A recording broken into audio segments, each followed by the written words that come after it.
আমরা আপাতত এই দফায় 18ই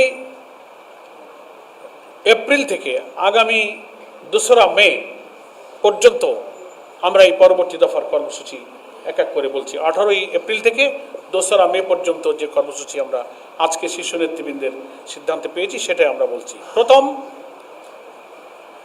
18ই এপ্রিল শনিবার 11 দলের উদ্যোগে রাজধানী ঢাকায় গণমিছিল অনুষ্ঠিত হবে ইনশাআল্লাহ।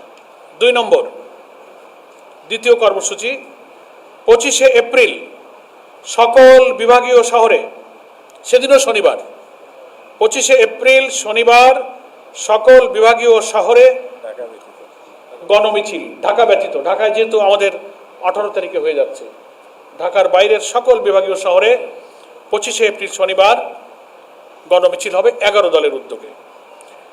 তৃতীয়, মে মাসের 2 তারিখ 2রা মে, সেদিনও শনিবার, প্রত্যেকটি জেলা হেডকোয়ার্টারে জেলা 11 দলের উদ্যোগে বিশাল বিশাল গণমিছিল জেলা সদরে অনুষ্ঠিত হবে ইনশাআল্লাহ।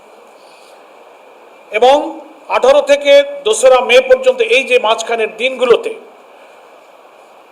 প্রত্যেকটি বিভাগীয় শহরে এবং গুরুত্বপূর্ণ জেলা শহরগুলোতে সেমিনার অনুষ্ঠিত হবে গণভোটের রায় বাস্তবায়নের দাবিতে, তাদের সৃষ্ট যে রাজনৈতিক সংকট, সংবিধানের অপব্যাখ্যা এবং জাতীয় সংসদে বিরোধী দলের দাবি, তাদের নোটিশ, সব কিছু উপেক্ষা করে কর্তৃত্ববাদী শাসনের দিকে যে দেশ ধাবিত হচ্ছে তার বিরুদ্ধে বিদগ্ধ প্রবন্ধকাররা প্রবন্ধ লিখবেন, বিদগ্ধ আলোচকরা আলোচনায় অংশ নেবেন।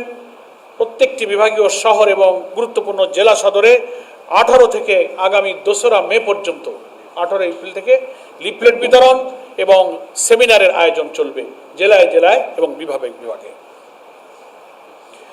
এর পরবর্তী ধাপে এই কর্মসূচির পর আমরা শীর্ষ নেতৃবৃন্দের কাছ থেকে সিদ্ধান্ত পেয়েছি যে বাংলাদেশের প্রত্যেকটি বিভাগীয় শহরে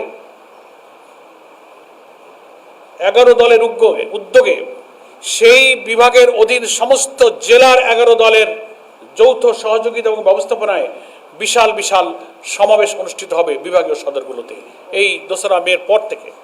সেই শিডিউলটা আমাদের লিয়াজো কমিটি অবিলম্বেই বসবেন এবং তার সুনির্দিষ্ট তারিখগুলো ওনারা ঘোষণা করবেন। 12টি সিটি কর্পোরেশন এবং বিভাগীয় সদর মিলে এই বিভাগীয় সদরগুলোতে সমাবেশ অনুষ্ঠিত হবে। সেখানে 11 দলের প্রত্যেকটি দলের শীর্ষ নেতারা এই বিভাগীয় শহরের এই সমাবেশগুলোতে ইনশাআল্লাহ উপস্থিত থাকবেন। এটা হচ্ছে 2রা মের পর থেকে আমাদের লিয়াজো কমিটি একটা শিডিউল তৈরি করবেন, নির্দিষ্ট দিনক্ষণ কোন দিনে কোন সিটি কর্পোরেশন বা বিভাগীয় শহরে হবে এই দিনক্ষণ লিয়াজো কমিটি অচিরেই দেশবাসীর কাছে সাংবাদিক ভাইদের মাধ্যমে ঘোষণা করবেন। এবং এইগুলো শেষ হওয়ার পর এটা শিডিউল আপনারা জানতে পারবেন দিনক্ষণ। তারপর পরিকল্পনা নেওয়া হয়েছে যে এই রাউন্ড করে আসার পরে রাজধানীতে 11 দলের উদ্যোগে একটা বিশাল জাতীয় মহাসমাবেশের আয়োজন করে শীর্ষ নেতৃবৃন্দ পরবর্তী দফার কর্মসূচি ইনশাআল্লাহ ঘোষণা করবেন। আমি আশা করি আপনাদের কাছে আমাদের আজকের 11 দলের শীর্ষ নেতৃবৃন্দের সর্বসম্মত চলমান আন্দোলনের পরবর্তী কর্মসূচিগুলো ঘোষণা করতে পেরেছি। যদি কারোর কাছে অস্পষ্ট থাকে আপনারা প্রশ্নের মাধ্যমে পরিষ্কার করে নিতে পারবেন। আপনাদের সকলকে ধন্যবাদ।